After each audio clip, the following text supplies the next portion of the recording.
Hello, and welcome to week 2 of Aftershock Weekly. Today's episode is called Google Analytic Dive.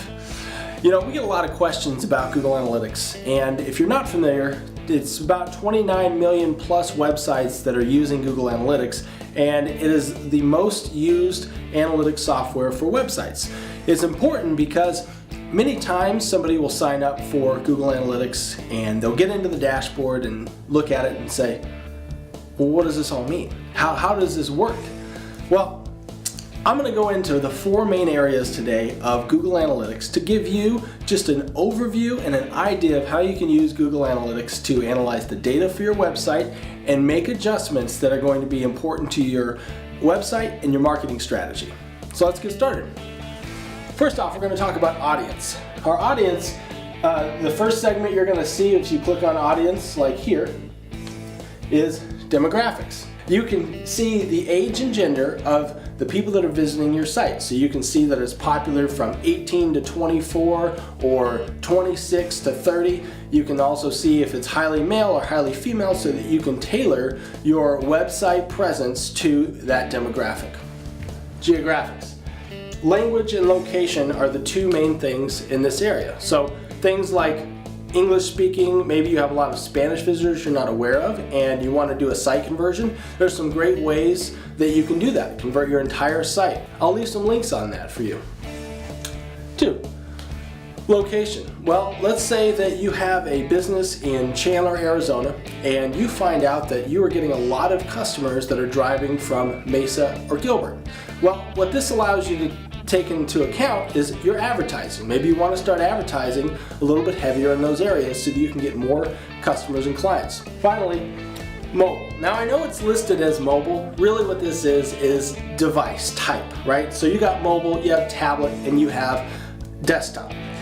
Why this is important is it's going to let you know if users are spending more time on one of those devices, if they're leaving quickly on one of those devices.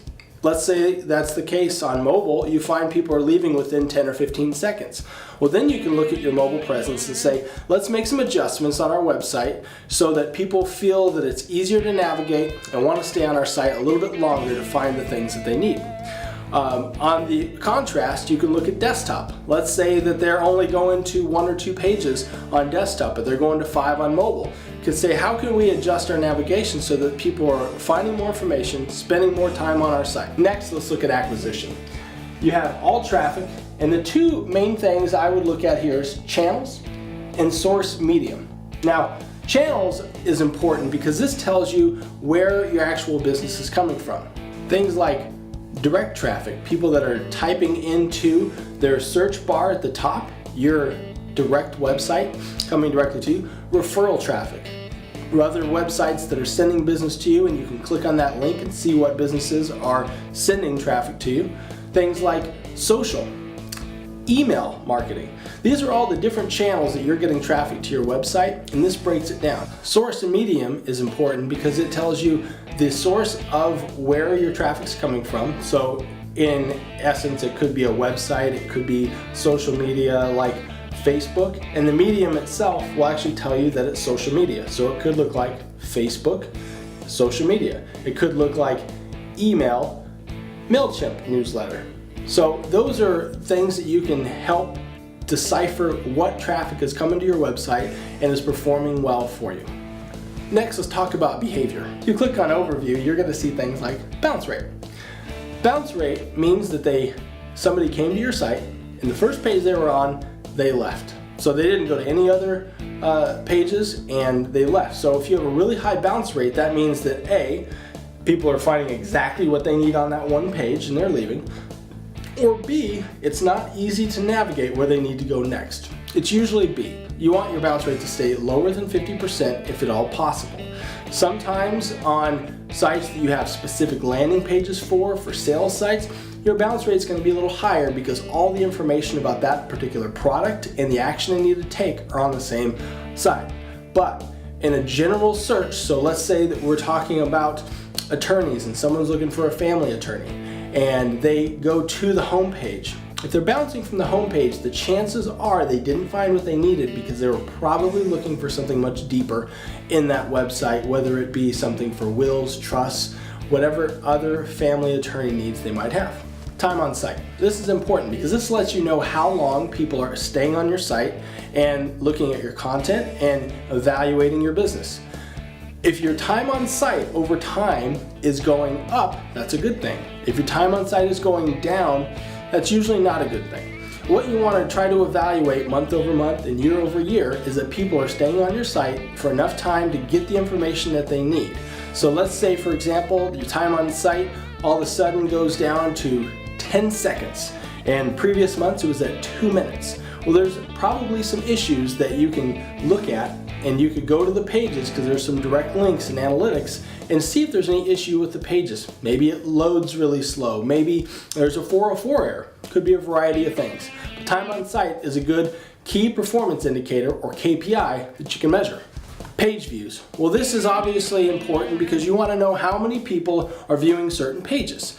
Your home page is typically going to be the highest viewed overall because most of the time that's what people are going to find in search engine results page right off the bat. But you're also going to see the pages that people are spending the most time on, they're taking actions on. You'll see things like form submissions on certain pages. You'll see things like e-commerce transactions on certain pages, products that people are looking at and spending more time on. That is very important to keep in mind what pages people are spending their time on so that you can make sure that those pages are optimized for the ultimate customer experience. Conversions. Conversions, two primary areas there that you'll want to focus on are goals and conversions. First off, what is a goal? A goal can be a sale on the site. It can be a certain click that you want someone to take. It can be a form submission. And the way you can set goals is a variety of different ways. You can set it by a specific page that they have to hit. For example, a thank you page after a purchase or a form submission. It could be a specific product page that they're going to. That could be a conversion for you. A confirmation page after a purchase. E-commerce dives in much deeper. This tells you what products are selling on your site, what kind of revenue is coming in on those sites, what types of traffic you're getting to those pages. So let's say you want to look at a conversion rate. So out of 100 people that come to my page, how many are purchasing? Well, let's say on one product you find that 4 people are purchasing, and on another product 10 people are. And you look at it and say, oh, my ROI is much higher on this 10 here, and it tells you that now you can try to send more traffic for that one product because you know it's got a higher conversion rate, and that if you're spending money on advertising, it's going to give you a better ROI. There's a lot of great things with the e-commerce section on Google Analytics.